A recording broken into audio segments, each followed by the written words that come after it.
क्या आपने कभी ये नोट किया है कि नेटफ्लिक्स की हर सीरीज में मजहब का मजाक उड़ाया जाता है। कभी कभी लगता है कि अपन ही भगवान है। क्या ये एंटरटेनमेंट है या एक डीपर एजेंडा?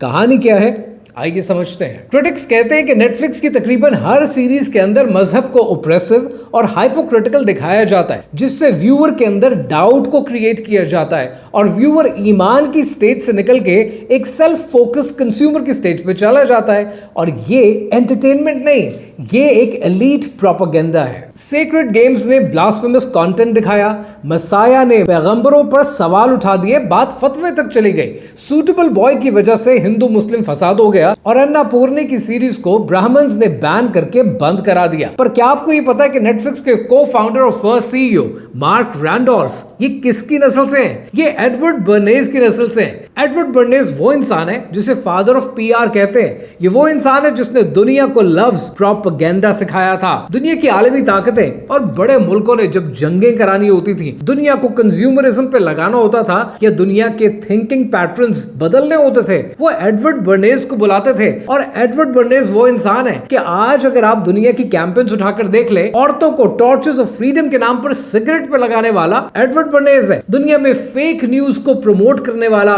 एडवर्ड बर्नेज है। और दुनिया के अंदर मार्केटिंग को वांट से हटाकर डिजायर और नीड पर शिफ्ट करने वाला एडवर्ड बर्नेज है। जब आप ये बातें जान लेते हैं तो फिर आपको समझ में आता है कि नेटफ्लिक्स को चलाने वाली ये इल माइंडेड अप्रोच कहां से आती है। और ये तो कुछ भी नहीं, खुद एडवर्ड बर्नेज सिगमंड फ्रॉइड की नस्ल से हैं। सिगमंड फ्रॉइड वो इंसान है जिसे दुनिया आज किंग ऑफ माइंड कंट्रोल कहती है। और फ्रॉइड ने कैसे दुनिया को बेवकूफ बनाए रखा, उसके बारे में आप गूगल कर लेना। अब सवाल ये है कि इतने ट्विस्टेड माइंड्स नस्ल दर नस्ल एक साजिश के तहत, एक एजेंडा के तहत आपके खिलाफ लगे हुए, आपसे पैसे भी बटोरते हैं। ये लोग हैं कौन, आपको ऑलरेडी अंदाजा हो चुका है। बाकी का अंदाजा कमेंट सेक्शन से हो जाएगा। बट ये बात याद रखिएगा कि जिसको आज आप एंटरटेनमेंट समझते हैं, वो सिर्फ एक एंटरटेनमेंट नहीं, एक बहुत ही घिनौना डीपर एजेंडा है। और ये बात आपके लिए जानना जरूरी है।